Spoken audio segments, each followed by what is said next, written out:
Trades की तरफ बढ़ते हैं आप।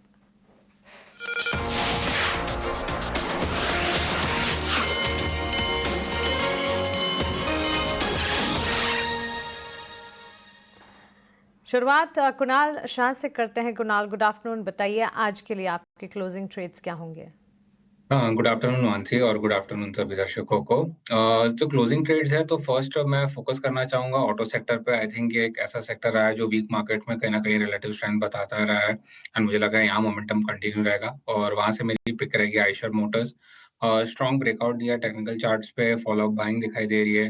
मुझे लग रहा है यहाँ से भी अपसाइड पोटेंशियल और बढ़ जाता है स्टॉक के लिए। सो यहाँ पे बाय की सलाह रहेगी। 5769 के आसपास चल रहा है, आप करंट लेवल्स पे बाय कर सकते हैं। स्टॉप लॉस आपको डाउन साइड पे रखना है, वो है 5650 का।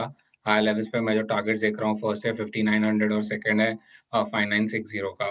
सो आइशर मोटर्स पहला पिक रहेगा जो बाई साइड पे है। सेकंड सेक्टर है जहाँ पे हमें वीकनेस दिखाई दी है आज के ट्रेडिंग सेशन में, वो है metals. So metals as a space में हाई लेवल से अगेन रिजेक्शन आया है एंड मुझे लग रहा है कि यहाँ पे डाउन साइड और ओपन हो जाएगा।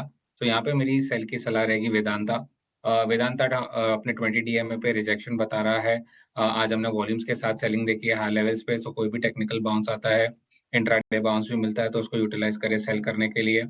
वेदांता में ये जो एक गैप एरिया था वो फिल हो जाएगा जो कि है 417 418 के लेवल्स का। सो वेदांता पे सेल की सलाह रहेगी। 440 का स्टॉप लॉस रखना है। 418 और 412 ये दो टारगेट्स रहेंगे डाउन साइड में।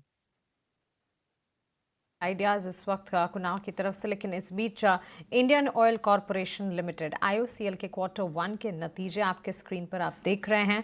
मुनाफे और कंपनी के रेवेन्यू का आंकड़ा हमारे पास है।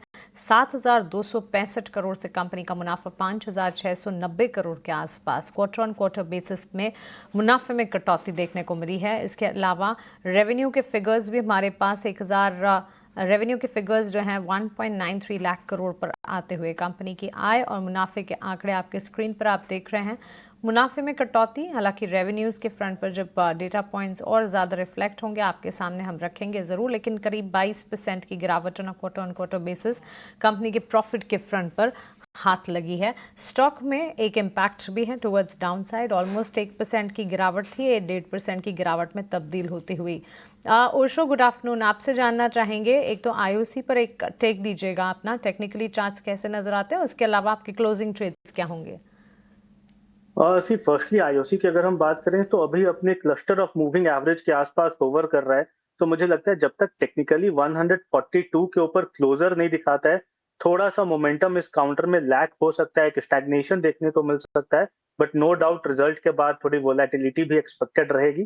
बट 142 के ऊपर क्लोजिंग के बाद एक अच्छा बाइंग ट्रैक्शन हो सकता है कि काउंटर में लौटे एंड हायर लेवल्स पे 149 से 50 तक के टारगेट्स हमें शॉर्ट टर्म में देखने को मिल सकते हैं। और जो दो क्लोजिंग ट्रेड है मेरे तरफ से, दोनों बाई का रिकमेंडेशन है। सबसे पहला ब्रेकआउट काउंटर है ऑटो एंट्री में ऊनो मिंडा।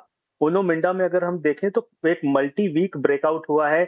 आज नियरली 3% ऊपर है काउंटर एंड पिछले 2 हफ्ते में काफी स्ट्रॉन्ग वॉल्यूम्स देखने को मिला है। तो ऊनो मिंडा पे बाई का रिकमेंडेशन है। करेंटली काउंटर हायर लेवल्स पे 1145 के आसपास होवर कर रहा है, बट बाइंग लेवल्स 1130 से 45 के जोन में रहेगी। 1100 का स्टॉप लॉस मेंटेन करना है एंड मुझे लगता है 1180 का शॉर्ट टर्म में या फिर इमीडिएट टारगेट देखने को मिल सकता है। सेकंड काउंटर जिसमें बाइंग एक्टिविटी देखने को मिल रही है वो है टाइटन। टाइटन में अगर हम देखें तो एक डबल बॉटम का फॉर्मेशन बना है एंड काउंटर काफी कंफर्टेबली अपने शॉर्ट टर्म मूविंग एवरेज के ऊपर होवर कर रहा है। तो टाइटन में करंट लेवल्स पे बाई करने की सलाह है।